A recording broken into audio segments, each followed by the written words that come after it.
Candace isn't growing anymore. Stopped at about age 12. Didn't get too far. Okay, here we go. Oh, thank you. Okay. Spring had finally arrived. For Candace, that means 3 things: scrumptious picnics, swirly spring dresses, and most importantly, flowers. Big, bright, beautiful flowers. Candace could hardly wait for colorful blooms to appear. By the time she got to school, she had an idea she was sure her teacher, Miss Fernweather, would like just as much as she did. "We should plant a class garden," Candace announced to Miss Fernweather, smiling widely. Miss Fernweather agreed it was a wonderful idea. So did the rest of Candace's class, especially her best friend, Sophie Rose. Harry, however, wasn't so sure. To grow a garden, you need dirt, and Harry did not like getting dirty. Can you find Harry on the pages? He's on every single page. So as we go through the book, we can find Harry the hamster. Candace's class got to work preparing to plant the garden. They brought in shovels and seeds, watering cans and buckets, gardening gloves, and a special watering hose. When it was finally time to start planting, Candace couldn't have been more excited. Harry couldn't wait to get it over with. Miss Fernweather showed the class how to dig holes. "Not too deep," she said. Then she demonstrated how to place the seeds in the ground and cover them gently with dirt. The class worked together, digging and seeding until their soon-to-be garden was planted. Harry doesn't look too happy, does he?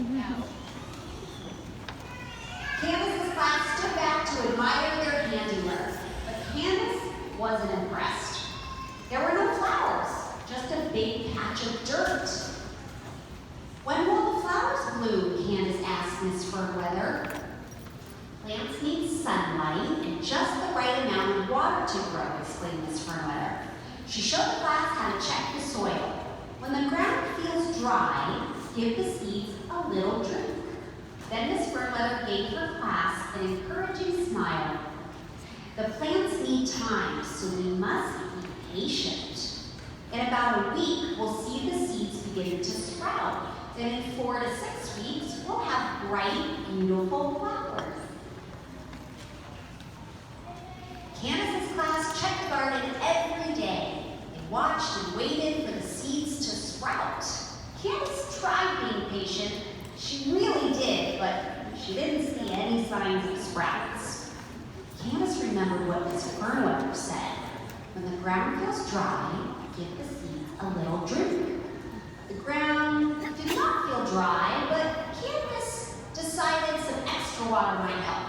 If a little water helps plants grow, she thought, then a little more should help them grow faster. So Candace gave them water. The next day she gave them more, and the day after that, even more.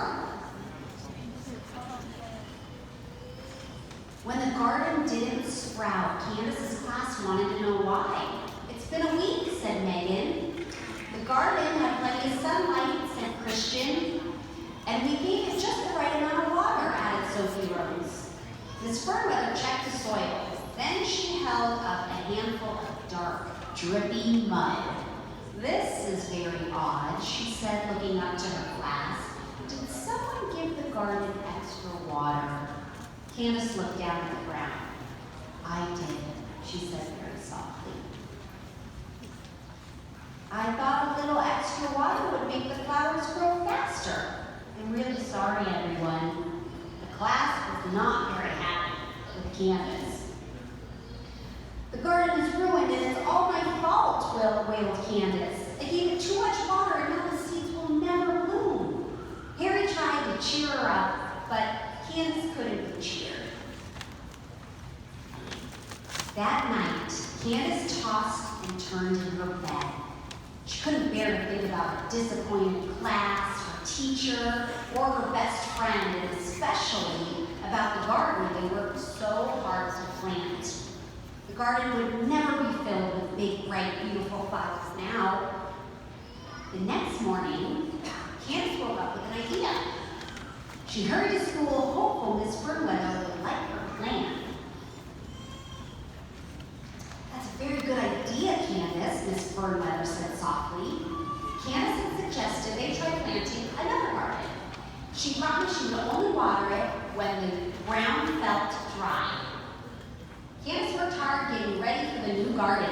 She went to visit a plant nursery. She read about gardening. She even brought in special seeds as a surprise for her class.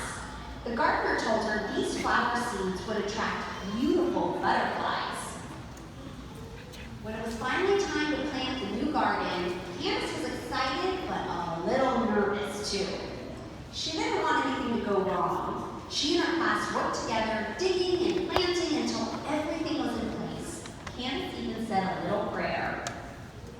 When they finished, they stood back and admired their handiwork. Even Harry was impressed. Candace's class checked the garden every day. They watched and waited for the seeds to sprout and to plant, and for the plants to grow bigger. It wasn't easy, but Candace waited patiently with her friends. She only watered the ground when it felt dry. When time seemed to move slowly, she and Harry tried singing to the seeds.